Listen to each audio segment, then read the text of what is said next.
सर्व गणेश भक्तांचे ड्युटे परिवार सांगोला आपले सहर्ष स्वागत करीत आहे। मागील काही वर्षापासून आम्ही गौरी गणपती निमित्त आमच्या घरी पौराणिक, नैसर्गिक आणि रहस्यमय देखावा सादर करीत असतो। याही वर्षी आम्ही आमच्या घरच्या गौरी गणपती समोर श्री गणेश कथा हा पौराणिक देखावा सादर करून जनजागृती करण्याचा छोटासा प्रयत्न करीत आहोत। श्री गणेश पुराणानुसार गणेशाच्या जन्माची आणि त्याचे शिर हत्तीचे असण्याची कथा अशी आहे। देवी पार्वतीच्या दोन सख्या होत्या, जया आणि विजया। या दोघीही अत्यंत सदाचारी व विवेकी होत्या। देवी पार्वती त्यांचा आदर करीत असे।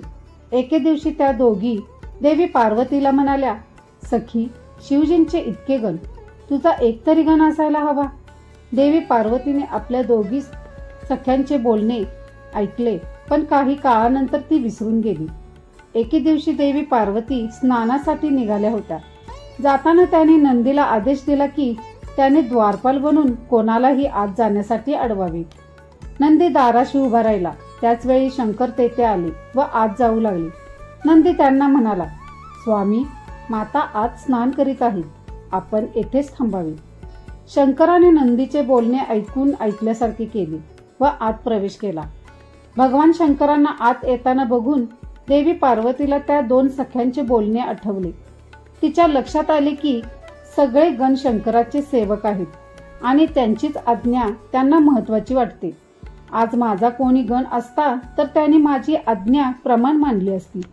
असा विचार करून भगवान शंकर गेल्यावर देवी पार्वतीने आपल्या पवित्र देहाचा मळ काढून त्यापासून एक बालकाची निर्मिती केली व त्याला चेतना दिली। तो बालक सर्व गुण संपन्न, सर्व दोष विरहित, सुडोल शरीराचा, महाबली आणि पराक्रमी होता। देवी पार्वतीने त्या बालकास सांगितले, तू माझ्या आज्ञेशिवाय कोणालाही अंतपुरात प्रवेश देऊ नको। असे सांगून त्या बालकास एक दिव्य काठी दिली। ते दिव्य बालक दाराशी उभा राहिले। आता देवी पार्वतीने स्वतःचा गण दाराशी उभा केल्याने अचानक कोणी येण्याची चिंताच राहिली नाही। तेवढ्यात शंकर तेथे आले व दारात कोण उभा आहे न पाहताच आत जाऊ लागले। बालकाने हातातील काठी पुढे करत त्यांना म्हणाला, देवा, हे माता पार्वतीचे भवन आहे, इथे त्यांच्या अनुमतीशिवाय प्रवेश वर्ज्य आहे। भगवान शंकर क्रोधित झाले व त्यांनी त्या बालकाला तेथून हटण्यास सांगितले। त्यावर बालकाने माता पार्वतीच्या आज्ञेशिवाय प्रवेश वर्ज्य असल्याचे सांगितले। शंकरांना हा प्रतिबंध रुचला नाही आणि म्हणाले, अरे, मी पार्वतीचा पती, त्रैलोक्याचा स्वामी, साक्षात शिव आहे। तू माझ्या मार्गातून बाजूला हो आणि मला आत जाऊ दे। बालक काही केले ऐकेना। शंकराचा क्रोध वाढला। शिवजी आणि त्या बालकाचे भीषण युद्ध झाले। सगळे देव त्या बालकाचा अद्भुत पराक्रम बघून मंत्रमुग्ध होऊन गेले। अखेर शिवजींच्या त्रिशूलाच्या प्रहाराने बालकाचे शिर धडा वेगळे झाले। जसे हे देवी पार्वतीला समजले की तिच्या प्राणनाथाने तिच्या पुत्राचा वध केला आहे, तिने रुद्र अवतार घेतला आणि त्याच्यातून हजारो महाशक्ती प्रकट झाल्या आणि देवी पार्वतीने तिथे उपस्थित असणाऱ्या सर्व देवगण आणि शिवगणांना दंड देण्याचा आदेश दिला। महाशक्तीच्या प्रहाराने सर्वत्र हाहाकार माजला, जणू काही प्रलयच आला।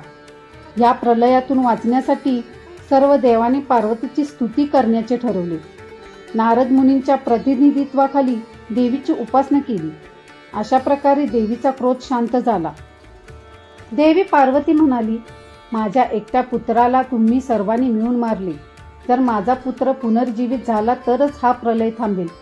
सर्व देवांनी जाऊन शंकरांना देवीची इच्छा सांगितली। शंकरांनी सर्वांना आदेश दिला, तुम्ही सर्वजण उत्तर दिशेला जा। जो कोणी जीव तुम्हास दिसेल त्याचे शिर घेऊन या। देवांना सर्वप्रथम उत्तरेस एक हत्ती दिसला। त्याचे शिर घेऊन ते आले। महादेवांच्या आज्ञेनुसार ते शिर त्या बालकास जोडले। शंकराच्या अनुमतीने सर्व देवांनी मंत्रोच्चार करून जल शिंपडले। त्या जलाच्या स्पर्शाने ते बालक असे उठून बसले जणू काही ते झोपेतूनच उठले। बालक पुनर्जीवित झाल्याचे वृत्त समजताच देवीचा क्रोध शांत झाला व देवी त्याला छातीशी कवठाळली। धड माणसाचे व चेहरा प्राण्याचा अशा रूपात बालकाला पाहून पार्वती म्हणाली, तुम्ही या बालकाला पुनर्जीवित केले पण याच्या रूपाकडे बघून सर्व त्याची चेष्टा करतील. तेव्हा ब्रह्माने बालकास आशीर्वाद दिला की युगे युगे या बालकाची लोक पूजा करतील. हा अद्भुत बालक पृथ्वीवरील लोकांचे कल्याण करेल. लक्ष्मीने वरदान दिले की जेव्हा कधी शुभ कार्य असेल सर्वात प्रथम गणेशचे पूजन केले जाईल. विष्णूने वरदान दिले की हे बालक विद्या आणि बुद्धीचा दाता असेल. प्रत्येक घरात आणि मंदिरात त्याची स्थापना केली जाईल. लोक या बालकास लाडू आणि मोदकाचा प्रसाद चढवतील. महादेवाने सर्व गणांचा अध्यक्ष नियुक्त करून गणपती बनवले. भाद्रपद महिन्याच्या चतुर्थीला गणपतीचा जन्म झाला असल्या कारणाने ही तिथी पवित्र झाली. दरवर्षी पूर्ण देशात ही तिथी गणेश चतुर्थीच्या रूपात मोठ्या उत्साहात साजरी केली जाते. एकदा कार्तिक स्वामी आणि गणपतीमध्ये मोठा कोण यावर भांडण झाले. ते माता पार्वती आणि शंकराकडे जातात. शंकर पार्वतीला पेच पडतो. शंकर म्हणतात, जो कोणी पृथ्वीला प्रदक्षिणा घालून सर्वात आधी येईल तो मोठा. कार्तिक स्वामींचे वाहन मोर. ते मोरावर बसून पृथ्वी प्रदक्षिणास निघतात.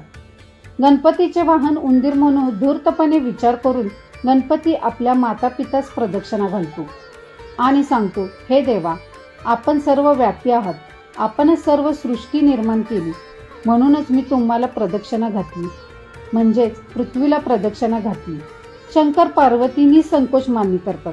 अशा प्रकारे संक्षिप्त श्री गणेश कथा सांगण्याचा प्रयत्न देखावातून केला आहे.